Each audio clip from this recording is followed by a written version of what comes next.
Assalamualaikum warahmatullahi wabarakatuh. Waalaikumsalam warahmatullahi wabarakatuh.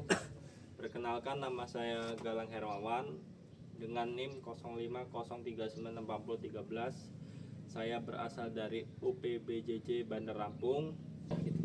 Menanyakan terkait tentang mata kuliah pemasaran produk agribisnis unit 1. Kali ini saya bersama dengan siapa, Mas? Raditya. Oke. Langsung aja ya, Mas ya. Saya ingin bertanya tentang rantai nilai dan nilai tambah tentang pertanian jambu kristal ini, Mas.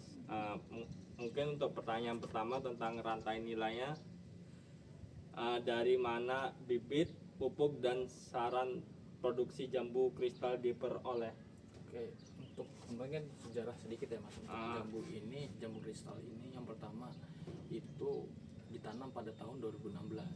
Untuk bibitnya itu kita sejarah, jadi kita pertama itu dari jambu bangko. Jambu bangko itu kan sebenarnya untuk jambu bangko itu sama besar. Yang kedua jambu kristal ini juga besar, tapi keunggulan dari jambu kristal itu dia tidak ada biji. Dan untuk mendapatkan bibitnya itu kita merupakan dari persilangan jambu bangko sih, Mas. Jambu bangko dengan jambu ada jambu, saya lupa jambu apa, cuman dia persilangan dari jambu bangko seperti itu sih, Mas ya. Nah terus untuk yang pertama tadi untuk aspek apa tadi, Mas? Bibit. Pertama bibit, terus pupuk. Jadi kan bibit yang saya katakan, bibit itu kita diperoleh dari persilangan sih. Yang kedua pupuk itu kita sudah ada dari perusahaan sendiri sih. Yang pertama kita untuk dapatnya perusahaan itu dari vendor-vendor. Jadi vendor untuk kita minta jenis pupuk apa itu ke vendor, seperti itu sih. Oke. Sama sarana produksinya. Sarana produksi yang seperti apa, Mas? Ya, gimana? Maksudnya mungkin sarana produksi yang dimaksud mungkin ini ya, sarana produksi maksudnya bagaimana untuk menghasilkan produksi ya, produksi yang bagus gitu. Jadi kalau untuk produksi sendiri pertama memang kita pilih dari bibit yang terbaik lah, yang tentunya. Tapi untuk sebelum menghasilkan buah itu kita butuh jambu itu butuh 2,5 tahun. Oke. Nah terus untuk perawatannya selama 2,5 tahun tentunya kita melakukan pemupukan atau foliar spray. Terus yang kedua kita perawatannya selama kita tentunya dari pemangkasan, tentunya dari pemilihan buah terbaik, seperti itu sih, Mas. Terus mungkin ini, Mas, bagaimana proses budidaya jambu kristal hingga panen itu bagaimana? Oke, budidaya itu tadi ya, Mas. Jadi dari proses tanam itu sampai dengan menghasilkan itu butuh 2,5 tahun. Ya. Jadi butuh 2,5 tahun produksi kita. Setelah jambu itu sudah siap menghasilkan itu dia pertama buah itu kita melakukan pemangkasan itu fungsinya untuk menghasilkan produktivitas buah, atau sekitar pemangkasan itu untuk pemangkasan produksi maupun pemangkasan non produksi seperti itu. Terus yang kedua setelah pemangkasan itu menghasilkan buah yang akan kita lakukan bagging itu untuk pembungkusan pada buah. Jadi untuk menghindari hama penyakit tanaman itu kita buahnya dibungkus dan siap panen itu selama 8 minggu dari bagging atau pembungkusan pada buah kecil ya, dengan lingkar 8 cm seperti itu. Terus ini bagaimana proses penanganan pasca panennya?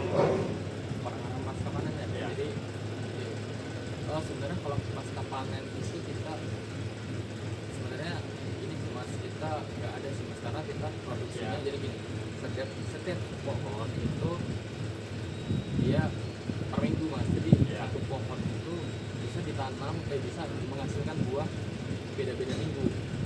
Jadi gini, kita setelah panen itu bisa jadi nanti di bagging lagi buah. Jadi siklusnya kembali lagi.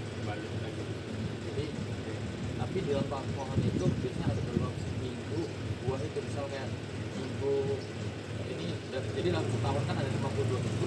Misal kondisi sekarang itu minggu ke 20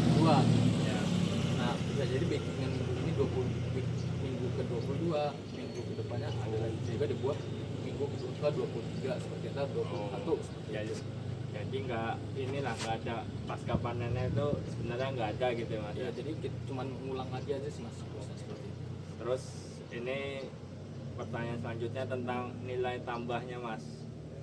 Mungkin ini faktor apa yang paling berpengaruh dalam meningkatkan nilai tambah jambu kristal ini mas? Oke, yang pastinya untuk nilai tambah ya. Nah, Jadi kalau secara finansial itu yang pertama pastinya kita menjaga untuk kapasitas tenaga kerja. Jadi untuk menghasilkan nilai value dari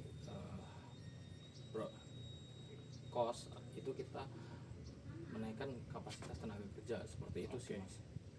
terus berikutnya mungkin apakah dilakukan sortir dan grading nih pada jambu kristal? Oke, yang pastinya kita karena kita pasar kita adalah modern trade, pastinya kita melakukan grading pada buah atau sortasi pada buah. Ya.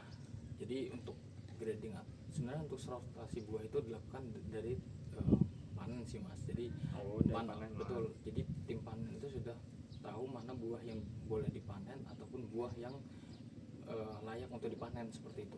Dan untuk grading ini kita ada, jadi itu di packing house di belakang kita gitu. Jadi Oke. untuk di packing house itu kita melakukan grading, itu kita memang ada 17 SKU atau stock keeping unit itu yang letak ke modern trade.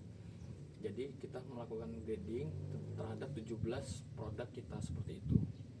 Oke, pertanyaan selanjutnya, apakah dilakukan pengemasan khusus nih untuk meningkatkan kualitas produknya itu? Sebenarnya kalau untuk pengemasan itu kita tadi yang saya katakan itu ada 17 produk. 17 produk itu tentunya kita melakukan pengemasan dalam bentuk box. Dan ini juga kita kan buah segar kita ini kita pastinya ada yang namanya di wrapping. Jadi untuk buah itu dibungkus dengan net foam itu sehingga untuk menghindari pembenturan pada buah. Jadi untuk buah itu tidak memar dan lain-lain. Lalu kita packing dengan box seperti itu. Kita ada beberapa bentuk box sih. Oke, mungkin itu aja dulu ya mas ya, yang bisa saya tanyakan. Terima kasih sebelumnya. Mungkin saya akhiri dulu. Assalamualaikum warahmatullahi wabarakatuh. Wassalamualaikum.